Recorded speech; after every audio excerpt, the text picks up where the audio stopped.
നമസ്കാരം. പ്രധാന വാർത്തകൾ. നാടകീയ നീക്കങ്ങൾക്കൊടുവിൽ ബീഹാറിൽ മഹാസഖ്യത്തിന് പതനം.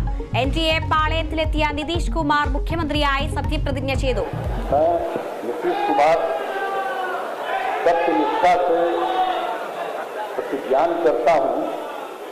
कि मैं विधि द्वारा स्थापित भारत के संविधान के प्रति सच्ची श्रद्धा और निष्ठा रखूंगा.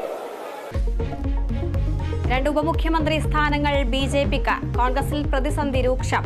9 എംഎൽഎമാരെ ബന്ധപ്പെടാനാകുന്നില്ലെന്ന നേതൃത്വം. ഗവർണറുടെ സുരക്ഷ സിആർപിഎഫിന് നൽകിയിട്ടും സംസ്ഥാനത്തെ അറിയിക്കാതെ കേന്ദ്രവും രാജ്ഭവനും. കേന്ദ്ര നടപടി ഫെഡറൽ മൂല്യങ്ങളുടെ നഗ്നമായ ലംഘനമെന്ന എൻഡിഎഫ്. ആര് വന്നാലും പ്രതിഷേധങ്ങൾ നടക്കുമെന്ന എം.വി. ഗോവിന്ദൻ. സിപിഎം കമ്മിറ്റി യോഗം തിരുവനന്തപുരത്ത്. തൊടുപുഴയിൽ അധ്യാപകന്റെ കൈവെട്ടിയ കേസിൽ പ്രതി സവാദിന്റെ DNA പരിശോധന നടത്തും.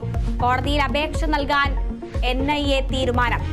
നീക്കം ശാസ്ത്രീയ തെളിവുകൾ ശേഖരിക്കുന്നതിന്റെ ഭാഗമായി. ആദ്യമായി തമിഴിൽ സംഗീത സംവിധാനം നിർവഹിച്ച് ഔസേപ്പച്ചൻ. റൂട്ട് നമ്പർ 17 എന്ന ചിത്രം കേരളത്തിലും പ്രദർശനത്തിനെത്തി. പ്രേക്ഷകരെ പിടിച്ചിരുത്തുന്ന ത്രില്ലർ ചിത്രമെന്ന അണിയറ പ്രവർത്തകർ.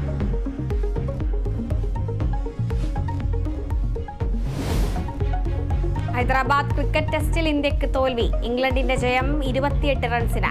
231 റൺസ് വിജയലക്ഷ്യം പിന്തുടർന്ന ഇന്ത്യ 202 പുറത്ത്. പരമ്പരയിൽ ഇംഗ്ലണ്ട് മുന്നിൽ.